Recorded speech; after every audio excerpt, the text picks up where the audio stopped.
What's happening? What's happening, people? How we doing? I grabbed the wrong cord, didn't I? Yes, I did. Gotta remember to do that before I hit start. What's going on, people? How we doing tonight? How are we doing? How are we doing? It's a Wednesday.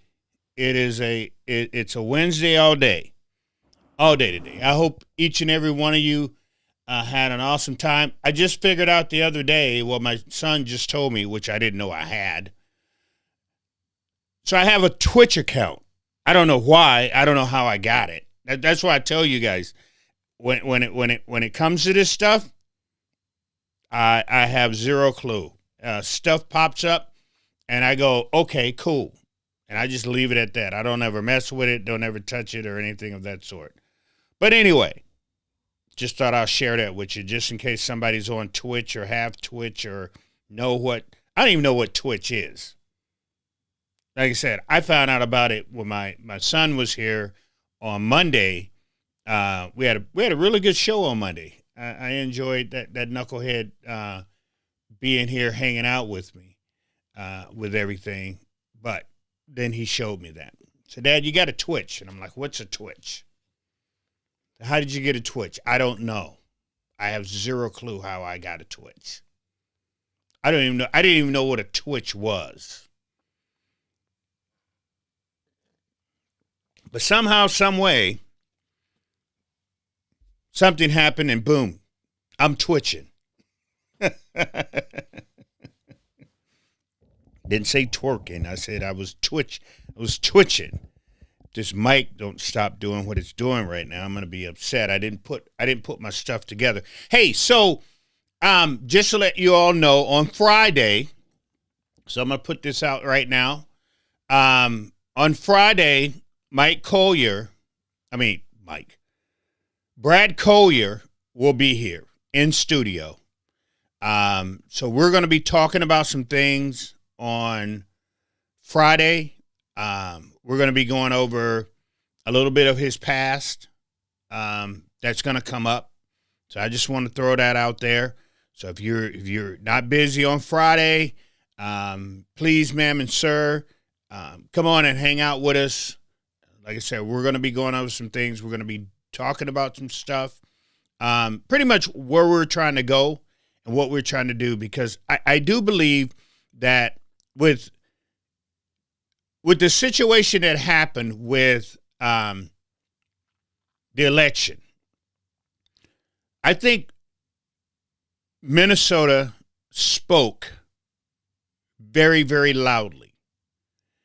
They spoke in a way of saying that they were tired, put up, and they're just not going to put up with what the Democratic Party was giving us. So apparently, with if everything's going to turn out the way it's supposed to be, if everything's going to turn out like it's going, look like it's going to, Peggy Fleming will not be our lieutenant governor anymore. She's going to go run for a better seat, a higher seat, or whatever she wants to do.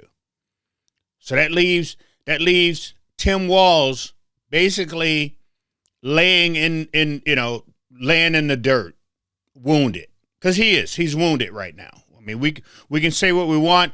I think when he stepped out on the national stage, that pretty much told Tim Walz everything he needed to know, and we wasn't as loud here in Minnesota as we should have been when he stepped out on the stage, and the things that he has done to this state, the bills that he has signed for this state. We wasn't loud enough. But I think people spoke with their vote.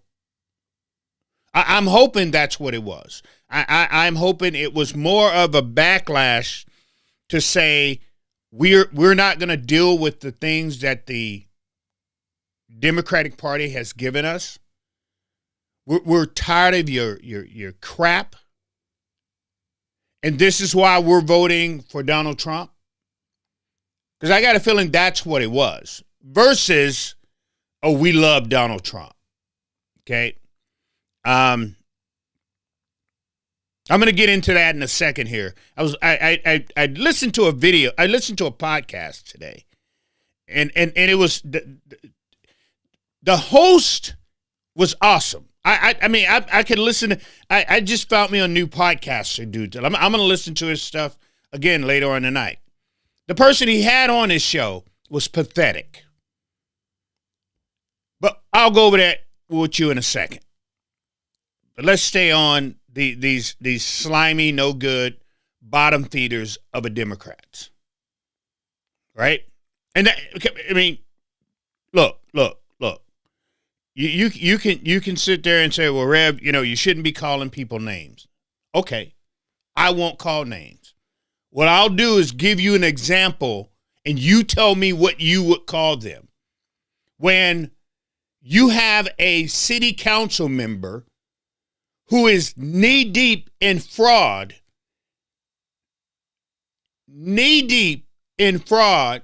Professor Perry. Yeah, Chad. Thank you for hooking me.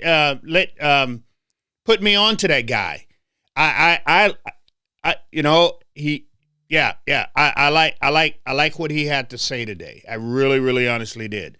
But you have a city council member who is knee deep in millions of dollars of fraud.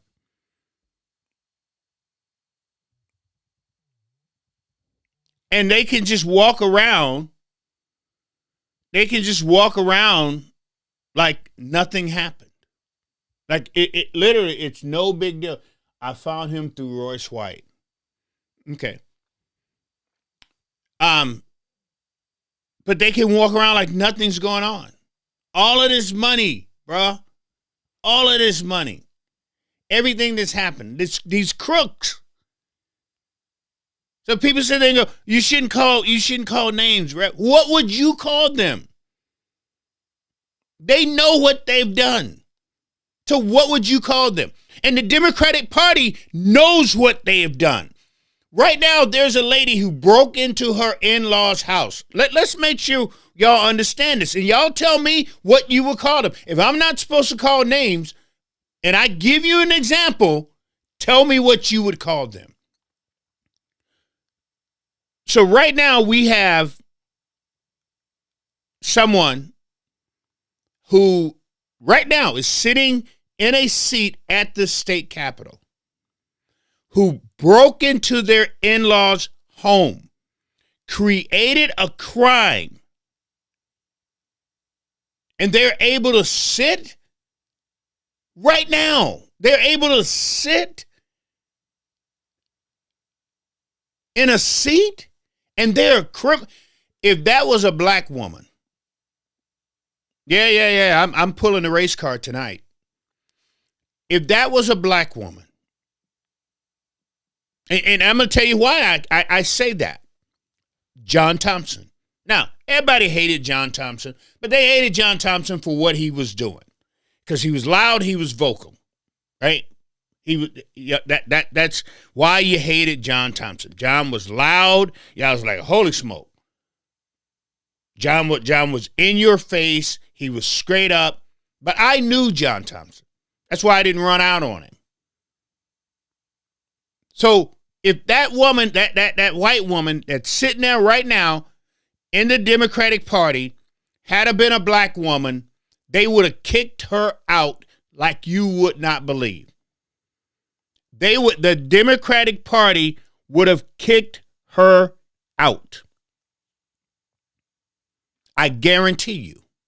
I promise you that. You look at Jeff Hayden. Jeff Hayden decided that he wasn't going to play their Democratic game anymore. And the Democrats said, okay, if you don't want to be that Negro in the field that we need, then we'll sell you.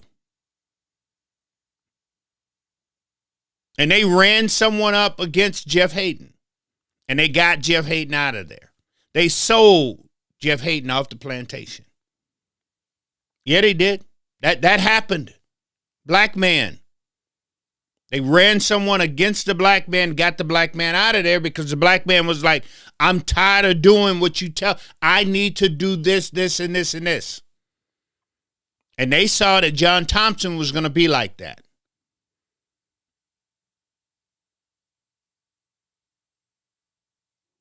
I believe everything that was ran on John Thompson, the Democrats did. Even though the Republicans was running off at the mouth and they said whatever they wanted to, which, again, like I said, Republicans here in Minnesota are a waste of my time, to be totally honest with you. But I'm going to get into them in a second here. So when people come to me and say, well, Rev, you shouldn't call Democrats this or call Democrats that, what would you call them? I'm being dead serious. Here, I got this thing. You can comment right here. If you don't want to comment, here, put it on my normal page. What would you call thieves? People who have stolen money, taxpayer dollars. Would you call them thieves, or you just call them everyday citizens? That happened here in Minnesota. If somebody steal out of your bank account, what are you going to call them? Every day, Mr. John Q. Citizen? Or you just going to call them bottom feeder thieves? That's what I thought. It's not name calling. I'm just calling them what they are.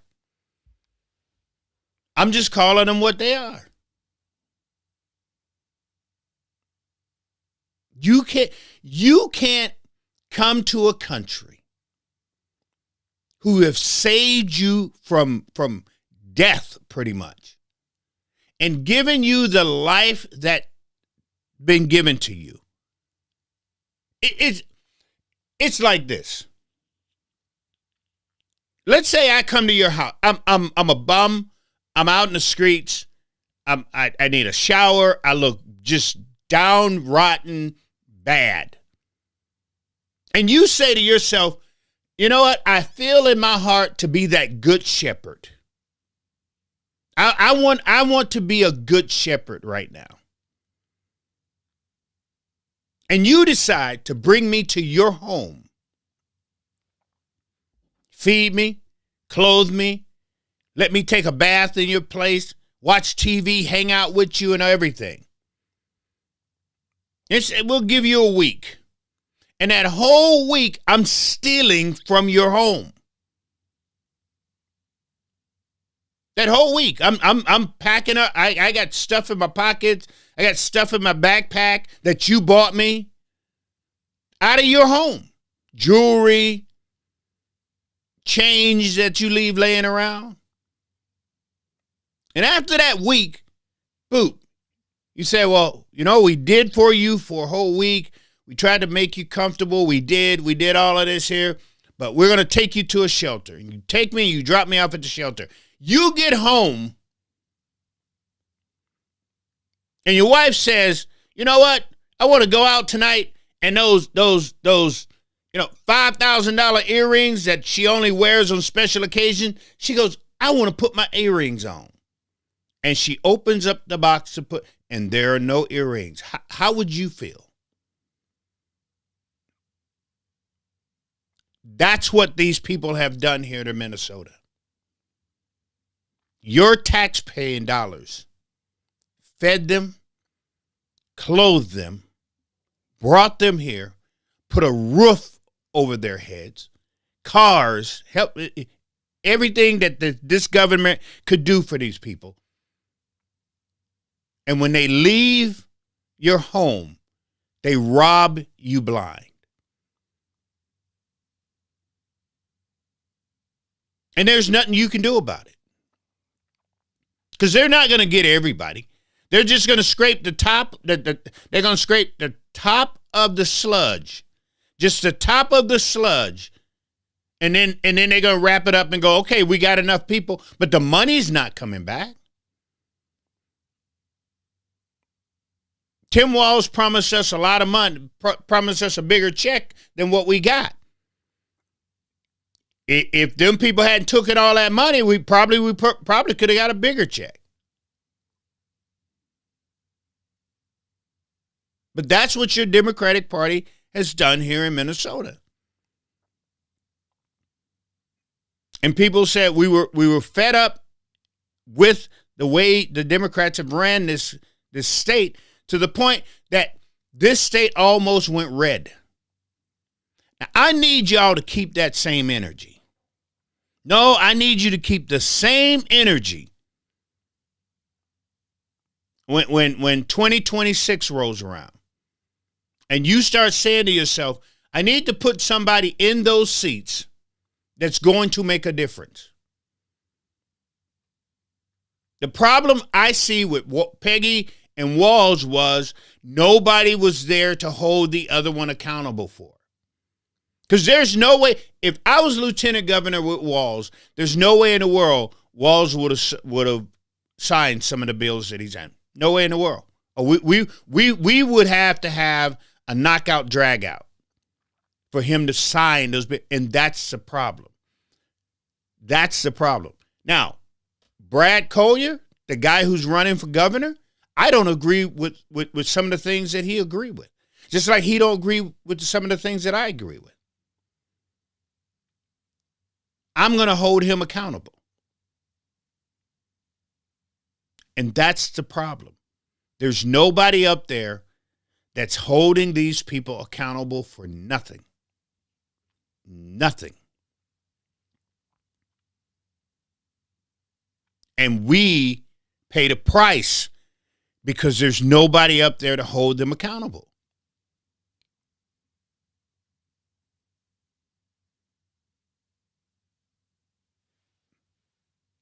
So at some point in time, people, we've got to step back. This is why I preach so much about you have to step away from the parties.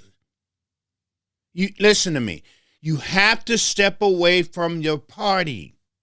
Like I said, Chaz turned me on. So Chaz turned me on to this guy, right? This podcaster. So, oops, sorry. Alexa, stop being Alexa for a second. Anyway. So I'm listening to this guy on this podcast, right? And it was nauseating. Because he was in that mindset of a party, in that mindset of sitting there saying, literally, if I don't breathe Donald Trump's air, I can't breathe. Literally. Pretty much what was going on. And I'm sitting here going, there's the problem right there. That is the problem. That we can't do anything unless it's for or about a party. That's why we're in trouble. That's why we can never have peace. When somebody sits there and the first 20 minutes it's praising Donald Trump like I have never seen that before. Other than Tim Scott. And even Tim Scott didn't bow down that much. We have farmers that's going through some problems here in Minnesota now. And some of these bills that Donald Trump right now is signing is hurting our farmers. Yes, it is. So you Republicans, y'all may want to turn it off tonight. Y'all may want to just sit this one out tonight, and I'll get you guys probably on Friday. But you can look that up for yourself, and that's the problem. I don't talk too much about what they do in D.C. And I don't talk too much about what they do up there on the Hill in Washington and all that there. I'm strictly Minnesota. I'm strictly pretty much Minnesota. What happens here, I care so much about. From the time in 1996, when I first started walking the streets, trying to do something different, trying to help people, trying to make a difference right here in Minnesota. I've always stuck to Minnesota first. Not this country first, not America first. I ain't never said that. I said Minnesotan is first. I got 2 boys, my wife, my 3 grandkids. So it's very, very important that when I leave here, like I said before, when I leave here, my people are going to sit here and say, Paw did everything he could to make a difference. I didn't make a difference for the Republicans. I didn't make a difference for the Democrats. I didn't try to make a difference for the independents. I didn't try to make a difference for the libertarians. I tried to make a difference for the people of Minnesota. That's why I cannot be for a party. And to sit there and listen to somebody literally bow down and lick the shoe screens.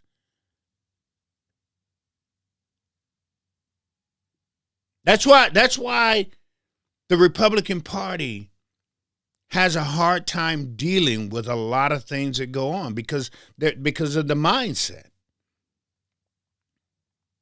He was talking about on the Get Up, he was talking about coming into the black community. That's what I wanted to hear because I had a feeling he was going there. And like always, anytime they talk about coming in the black community, they get it wrong. So his mindset was, he sat there and said, well, I don't know anything about, he don't know anything about the black community.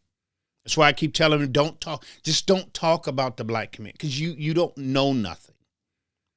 But he sat there and he says, that the Republicans should come into the black community and we should we should find somebody who is, in the black community, who's important to the black community, and that's who we should get with. See, the problem is when you don't know who to get with in the black community, you tend to get with a fool.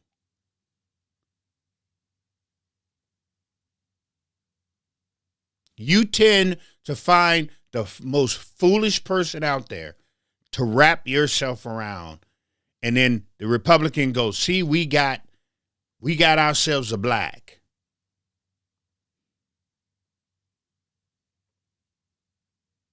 That's what you do.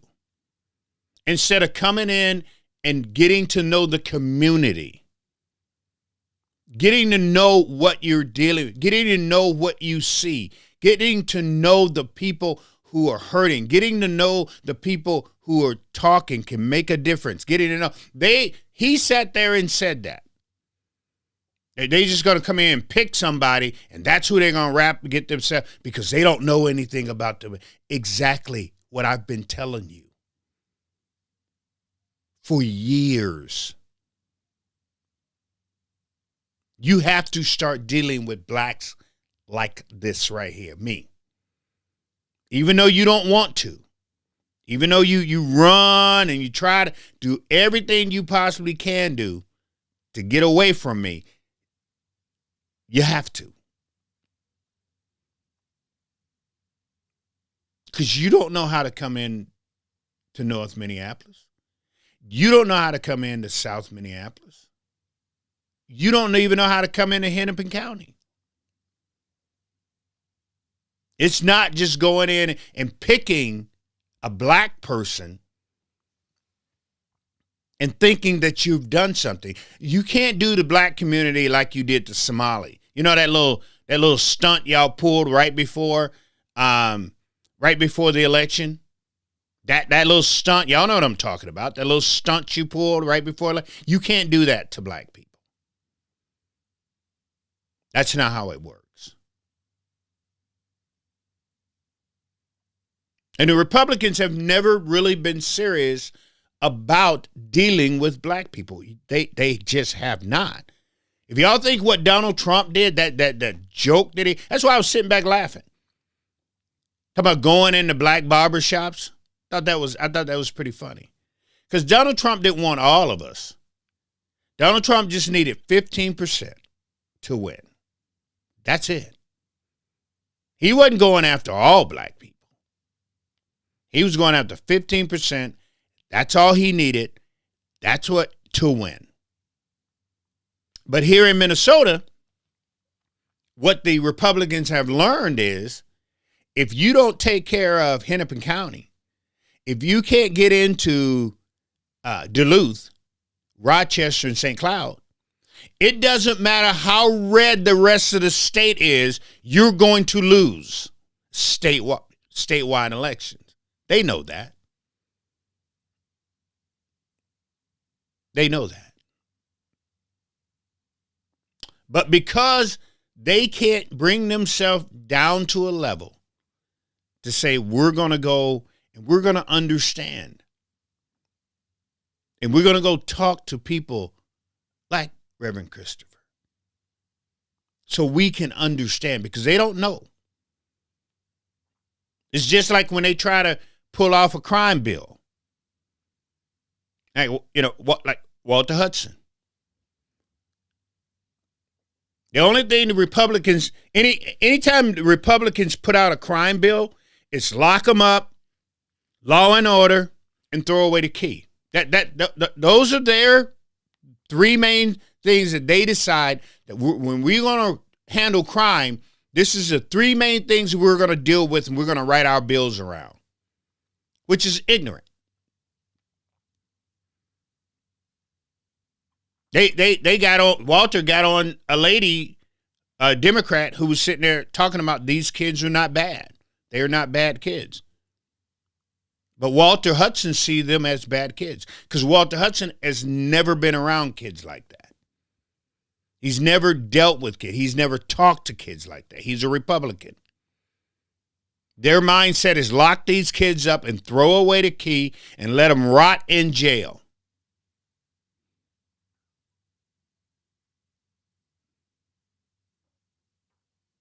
Ask Walter, in any of their bills, have there been any type of prevention that they can, any of those bills they put out there, have there been any type of prevention for these kids? How about when they are locked up? Have there been anything in there that's going to help those kids when they are locked up? How about if they go in at 16 and then they get out at 22? Is there anything to help them kids when they get out at 22? No, because the Republican Party don't think like that. They don't think that way. See, they think in a way of saying, if we put these kids in jail, they're going to be felons.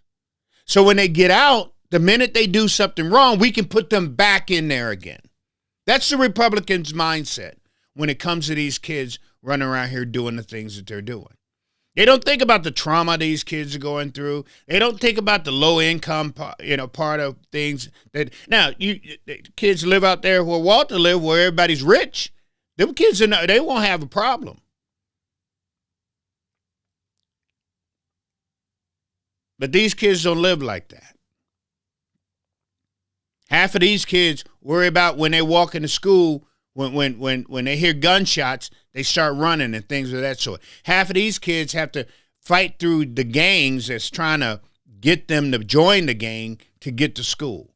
Half of these kids over here probably hadn't even eaten breakfast before they even walked out of the door.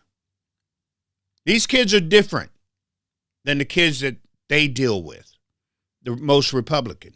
Most Republicans haven't dealt with these kids over here. Most Republicans don't know what these kids go through.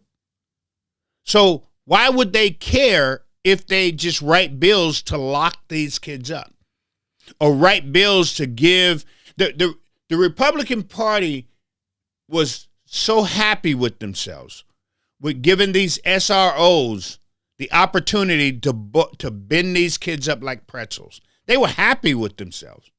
They celebrated that.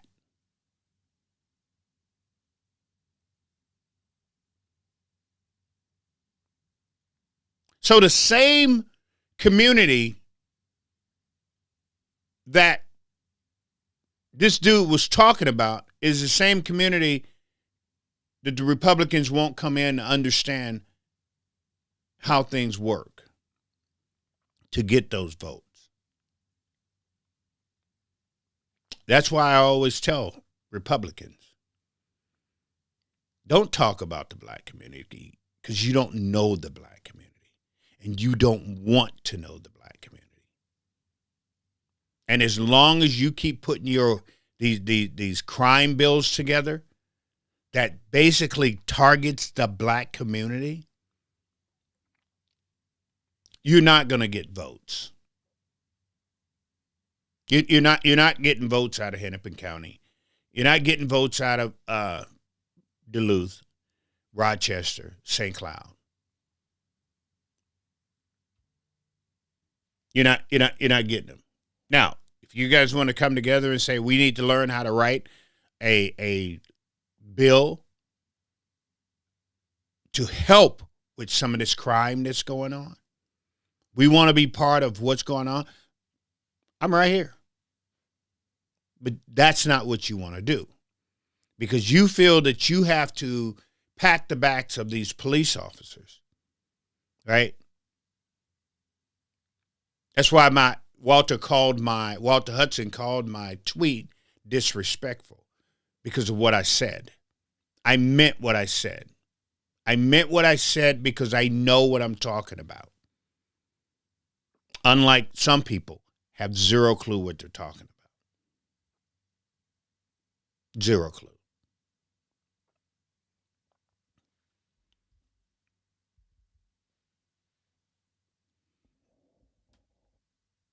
But we also have a problem with even the Democratic Party, right? Here's my mindset, and maybe I'm wrong, and maybe I'm seeing this thing totally different. I've got a village mentality. When I grew up, Memphis, Tennessee, any mother on your way to your home, once you got yourself in trouble, could discipline you. Any mother. And we've gotten away from that.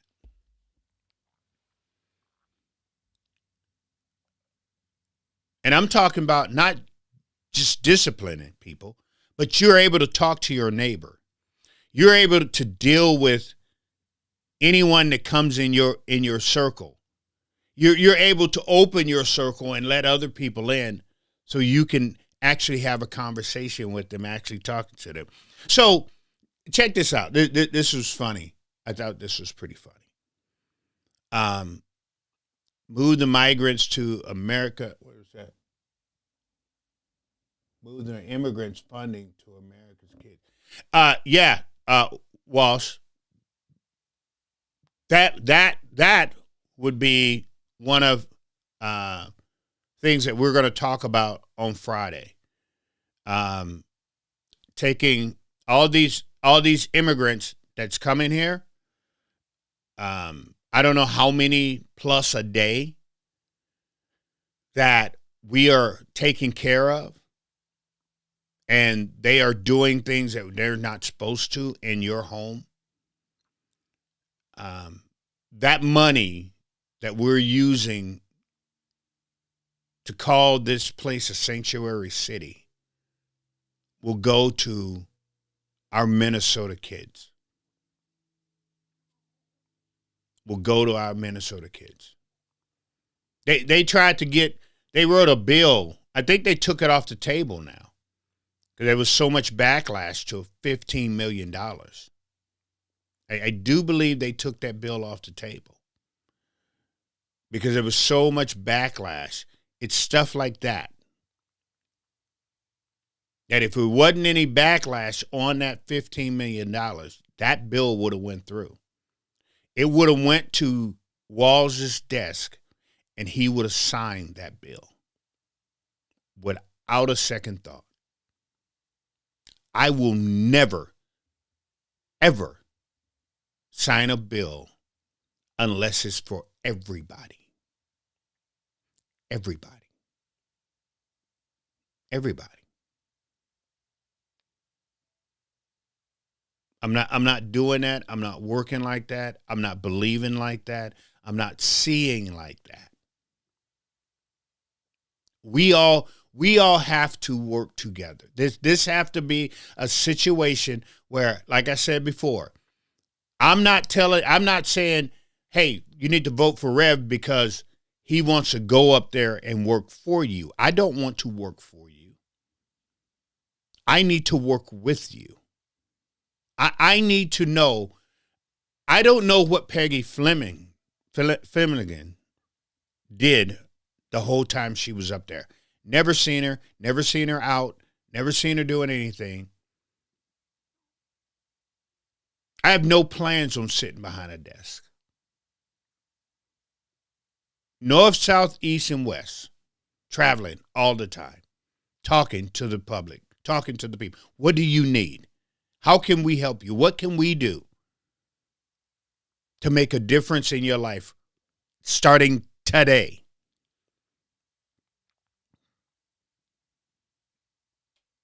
An open door. You need to talk to me? I'm right here. You want to have breakfast? Fine. Because I love keys. I love me some keys to death. All my all my meetings will be between 8 o'clock. Check it out. All my meetings will be between 8 and 11 at Keys Cafe. Seriously, y'all think I'm not joking. Any Keys Cafe in the state of Minnesota, and if I find me a little nice rundown, y'all know what I'm talking about. Y'all don't understand what I'm about to say. If I find me a little ma and pop shop, I'm going to add that ma and pop shop to from 8 in the morning to 11 o'clock every single day. Every day. Well, except for Saturday and Sundays. But Monday, Tuesday, Wednesday, Thursday, Friday, I am having breakfast with the public. I will be at this here breakfast spot at 8 a.m. And I'm leaving at 11. That's a promise that I'm making right now. We will have a conversation. I will have conversation whether you like me or not. I have conversations on here with people who don't like me. Check this out. Speaking of which, so y'all know Mike Norton, the guy who rides the bikes, right? Rides the bikes, takes the pictures and pisses you all off. Because that's usually what he does. He does the pictures for, because he knows he's going to piss you all off. So Mike, I guess, is going to be running for something. I don't know what yet. And he's going to be running in CD2. So he puts out this tweet just yesterday that he was going to go and take this listening tour. And I'm like, cool. Because look. I can gab with the best of them. And I can listen, because part of what I have to do. When I have couples who's having problems, guess who listens? Sits and have to listen. Right here. I can listen like the best of anybody.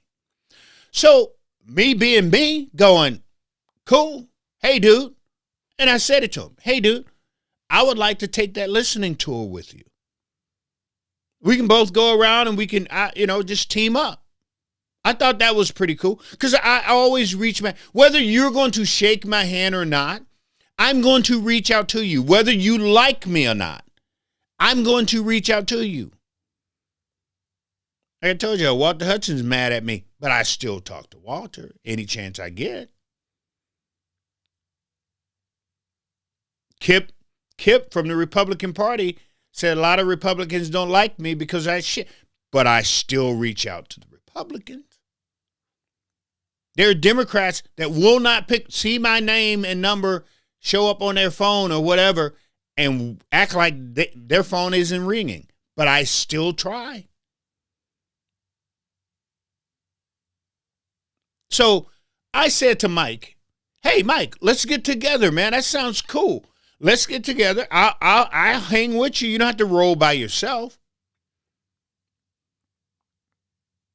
And I thought I was being nice in saying what I said. I wasn't being mean. I didn't say anything mean to Mike. Matter of fact, I've never said anything mean to Mike. I just laugh when he puts his pictures or his video out and everybody's losing their mind.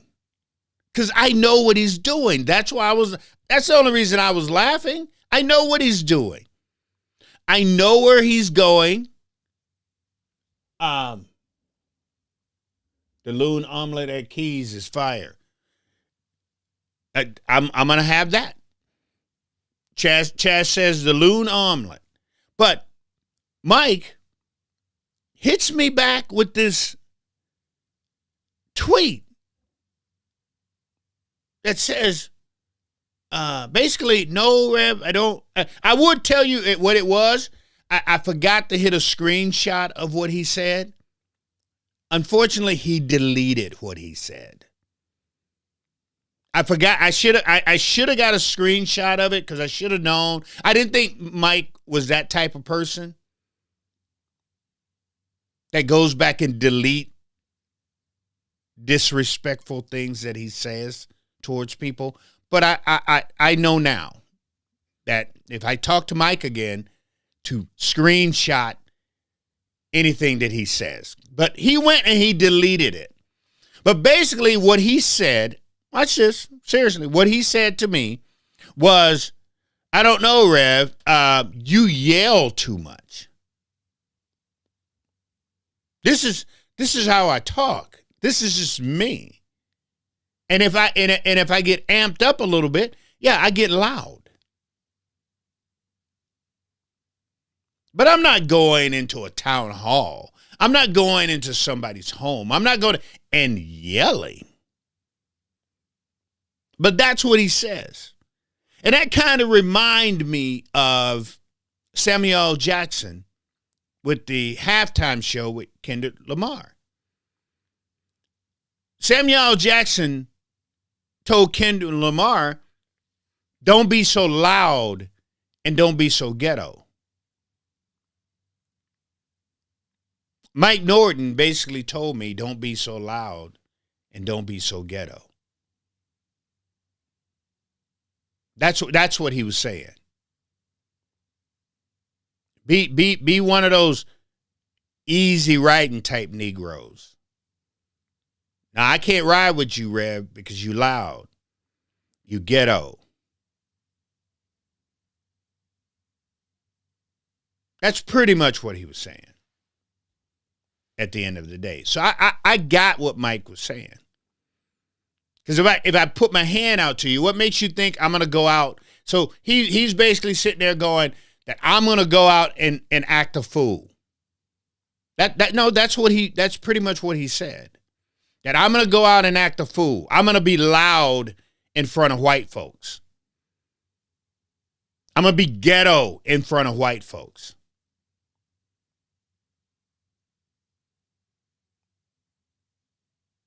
And it's the same thing with the Republicans. Some of the Republicans in the Republican Party.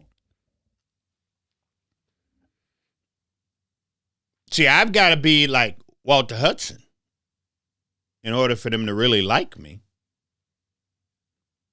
I can't. I just can't. I can't do that. So some of them don't like me because I'm ghetto. I am who I am.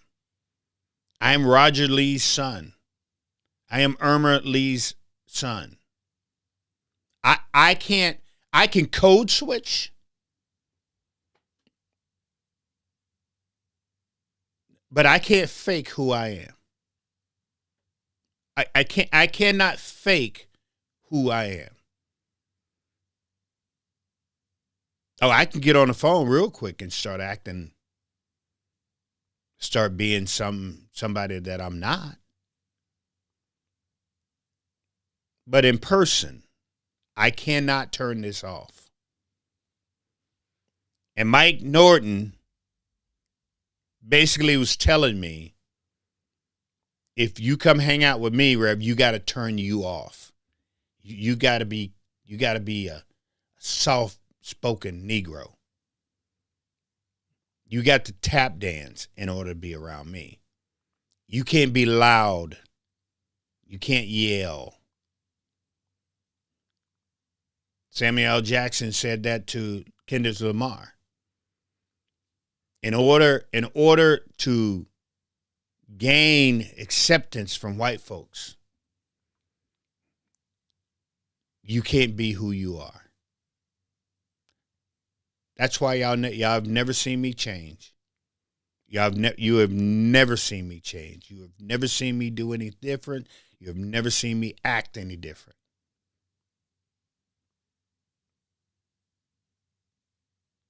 Period, point blank. And I'm not going to. I refuse to be somebody's fiddler. If you don't know who Fiddler is, look him up. I refuse to be somebody's fiddler. I may not be everybody's cookie, and I know that. I realize that. But there are some people out there that actually like me. Exactly the way that I am. With no problem at all. But one of the other things that I want to touch on real quick before I make a move, I was going back and forth with someone today on the situation that happened at the city council. They was talking about moving money and things of that sort. And then you had a group of the city council members who are basically activists who wanted to be victims. This is what I'm telling you.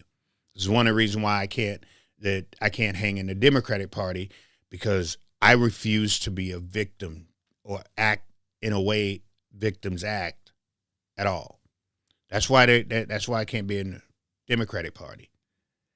But what happened at the city council was a pastor was up there. He said some words. It was meant for the person who decided to jump in the middle of this here and start playing the victim. So now they're running around calling people homophobic, threatening people, and all of this here type of stuff. This is what you get when you get a group of activists, and that's what they are at the city council. And I told them when they started voting these people in the office, y'all making the biggest mistake ever. You don't vote activists into them. You just don't do it. And that's what they did. That's the reason why the city council and the city and downtown is as bad as it is because of the people who are now. Look, watch this here. So Jason Chavez put out a tweet talking about George Floyd Square. It is time, way past time, to give that corner and that community back to the people. The people who pay taxes down there. On day one, listen to what I'm telling you. On day one, if I have to get dump trucks and bulldozers to go to, and street sweepers to go down there and clean that up, to give that community back to the people, I will do it. On day one, I will do it. Because it doesn't make any sense for people to pay their property taxes and have what's going on still going on down there. The way it looks down there, it doesn't make any sense. Now, I'm all for remembering George Floyd. I'm all for that. If we need a George Floyd Day, so we can have something, a parade, or I don't know. But what I do know, it's time for those people in that community. Think about it for a second. Think about where you live, and a whole block is basically being taken. A whole corner has been taken up. And the riffraff that runs around in that area, in your community, think about it. Would you not be pissed off? Would you not want your government officials? Would you not want your governor and your lieutenant governor to say enough is enough? The 3rd precinct has been a trophy for far too long. Would you not want your governor and your lieutenant governor to say enough's enough? You're not going to get it with the people that's up there right now. But you give me the opportunity to knock down the 3rd precinct and to work with the police federation or whoever we need to work with to find out, should we build another police station there? Should we move it somewhere else? But those are the opportunities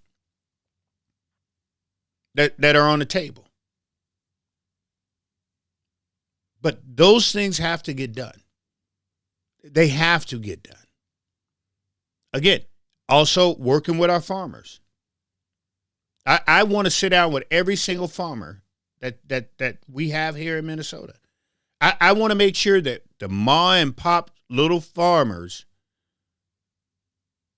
are able to keep doing the things that they're doing. It's important that the state of Minnesota when I went down to Mabel, I've never seen so much farmland in my life driving out there. And these big, nice little farmers and those people I want to go and sit down and talk to and find out what's going on with them. What can we do? I want the corn to come from them. I want the meat and eggs that come from them. I want people to be able to go buy from them.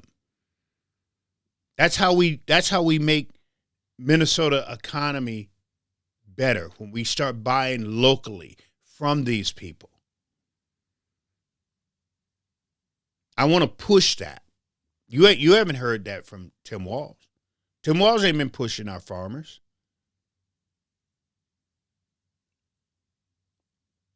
It's time we start doing that right here in Minnesota. I'm tired of driving. A week from now, I drive down certain roads and they building houses on farmland because the farmer cannot stay in business. Why can't he stay? We need to find out why he can't. I would rather for my money to go to these farmers than to Little Somalia or Mogadishu or wherever. $600 million could have went to our farmers.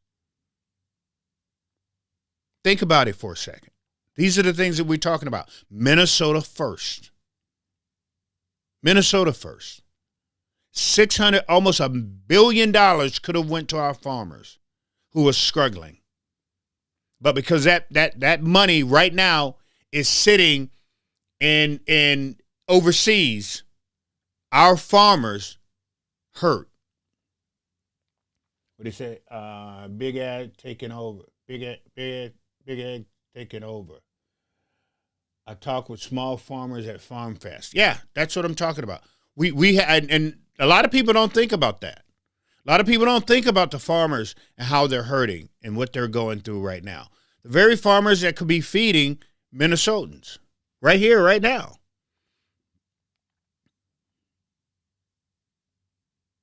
And I'm even willing, and some of these people who are coming here now, who needs these jobs, send them out to these farms. These farmers need help. These people who are coming here who need these jobs right now, instead of walking up and down Lake Street, I'll put them right there on the farm. Here you go. Got a job for you. You don't need to walk up and down this street all day. Let's put you to work. Let's put you to work. These farmers need help. That's what we're talking about doing.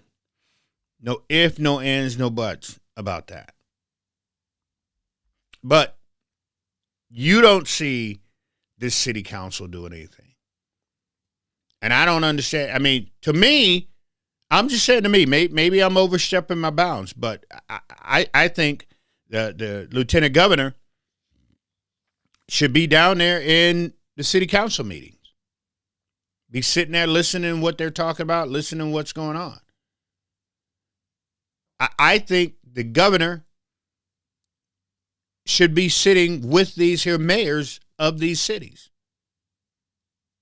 talking to them, finding out what they're doing to curb this crime. I think we should have, going back to when I talk about the Republicans and them not understanding what's going on with this here crime. For 3 years now, I've been trying to get Totem Town open. If not Totem Town, someplace for these kids before. Because like I said before, see the difference, what the Republicans don't realize is a lot of these kids, they know who these kids are. They know who these kids, they can name Sheriff Fletcher can name these kids.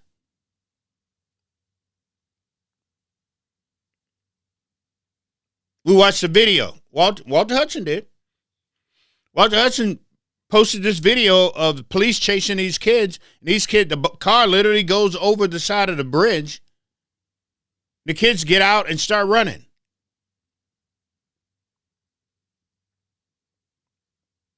Now, remember, a few years ago, when one of the reasons why they stopped chasing in Minneapolis, because they was hurting too many bystanders. That's why they stopped, because the cops was chasing them up roads, 35 miles an hour roads, and here they are doing 70, 80 miles an hour. That's why it was cut off. Oh, that's it. No more, because too many people was getting hurt. Now that cop chased those kids. Luckily, they went over the bridge. If they would have made that turn, went up the road, and somebody would have been walking across the street, they would have hit them. And then the police would have been like, "Oh no, we was backing off." And they know they would. They were never backing off. They turned their lights off.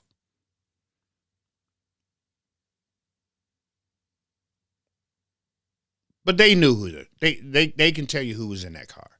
And then I had somebody tweet out about, "Oh, we gotta catch them red-handed." No, you don't. Just go to the house and get them. Mom and Dad will probably boot them out the door. But the problem is, there's no place to put them. One of the biggest problems right now, you wonder, why do these kids keep carjacking? Why do they? Because they go out and they carjack, and there's no place to put them. So they let them off. And they're able to run around and do whatever they want to. But if there was a place to put these kids,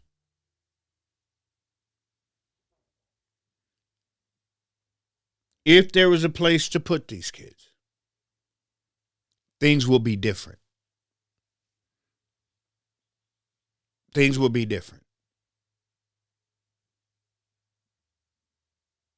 I want to either open Totem Town. Oh, Chaz, you did that. Okay, gotcha.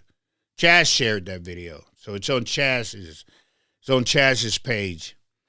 Chaz Neal, the urban conservative.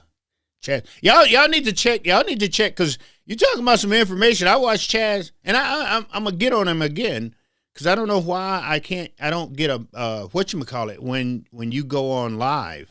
But if y'all not watching his stuff, Chaz Neal, the urban conservative, y'all missing out. Because Chaz be putting I use some of his stuff.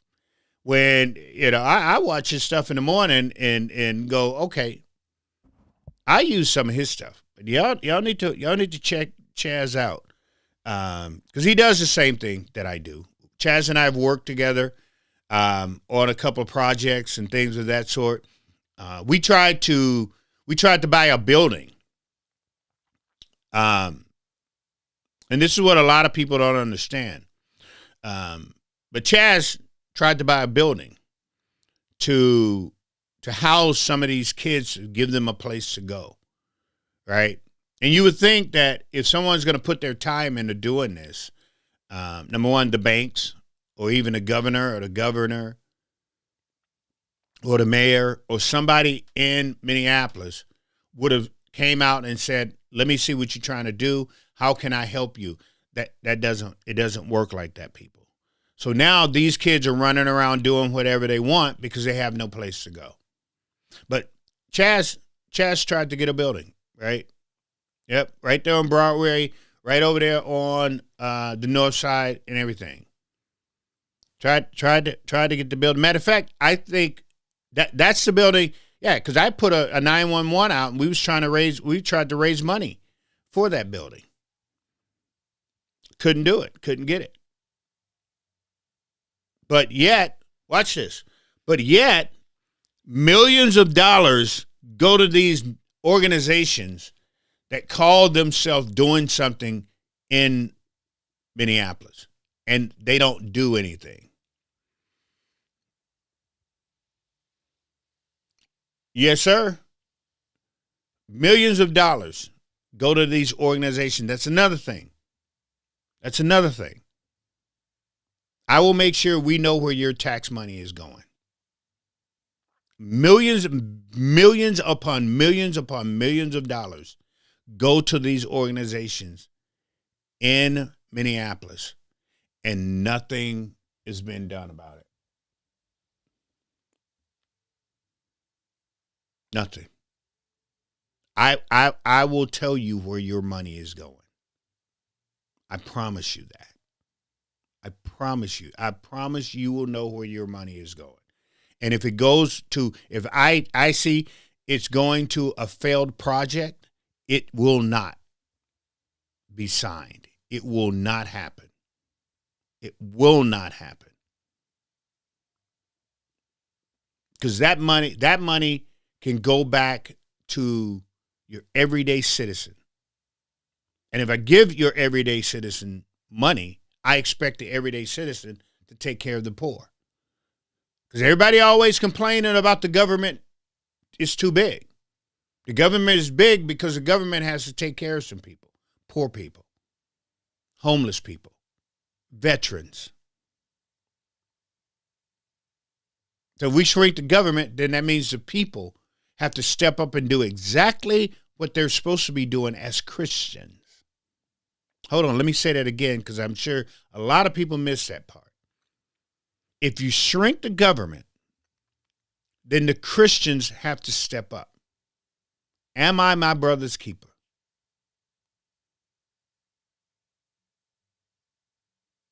Well said. Community accountability as well. Exactly. That's been the problem that we've had. There's no accountability in the community at all. Whether it's for some of these kids that's running around here causing trouble, whether it's some of these adults that's out here selling these illicit drugs, whether it's the nonprofits that's getting all this money, whether it's these black churches that's getting all this money, there's just no accountability. It's time, people. It's time. And nobody's talking about this. Nobody's talking about doing this. Nobody's talking about holding people accountable for the things that have been going on here in Minnesota that's gotten out of hand.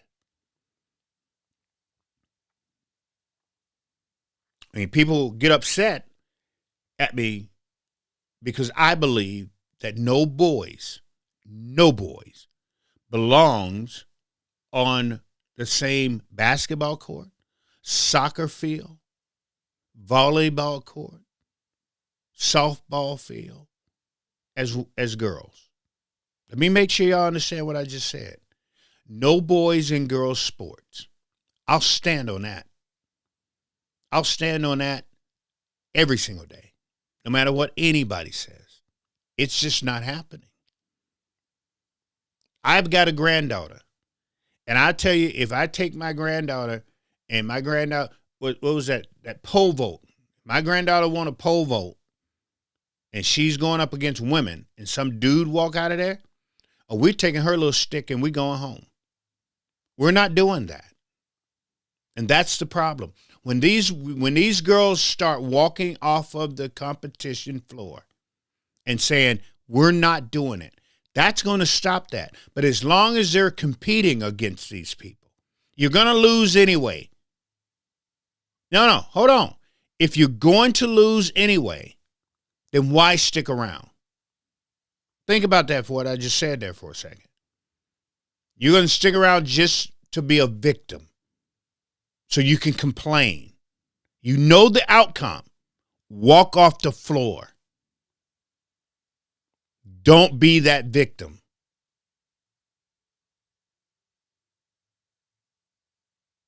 Don't be the victim. Anyway, fam, what am I over? 7 minutes. Oops, sorry. Totally my fault. Totally my fault. Running off at the mouth and the whole nine. Well, it's because I was excited because I didn't know I had a Twitch. So I got Twitch and all that there type of stuff. But anyway, hey, if you missed something, you can also catch me on YouTube now. You can go, let's rip it up with RevChristopher and hit me there. Or you can go at TimmyChristopher /J8T. So that's at TimmyChristopher. That's my YouTube page. It's at TimmyChristopher dash J8T. You can go there and check out all my other videos that I had already put on there and the whole nine, and then go from there. But hey, fam, I got to get out of here. I appreciate you guys. I thank you very much. Again, we will be here. So Brad Kohler, the guy who's running for governor, will be in the studio on Friday. So he'll be here Friday. We will be on at 7. I don't know how long we're going to go. It's a Friday, so we may be here talking for a while. But he will be here. So if you're not doing anything, come on through, man. Come on through. Hang out with us. Let's have a good time. Hey, Walsh and Chaz, I thank you very much again. If you're following me, when Chaz is usually on, check that young man out. Like I said, I use some of the stuff also that he has. I missed him today because I don't get the little notification that he's on. But we'll figure that out. We'll get that there done. Be good to each other. Be good to yourself. Understand and realize that we have a God that is unbelievably good to each and every one of us. It doesn't matter what you've done or how you do it. A lot of times you don't even realize how good God is because he's moved something out of your way before it even gets to you. That's just how good he is. He's a protector and he's a provider. Thank you, thank you, thank you. And because he's been so good to us, that should put a smile on your face. And y'all know what we do with those smiles. We go out and we smile at somebody. So somebody smile back at you. Peace, fam. Y'all have a good night. We'll talk to you on Friday. Be good. I'm out.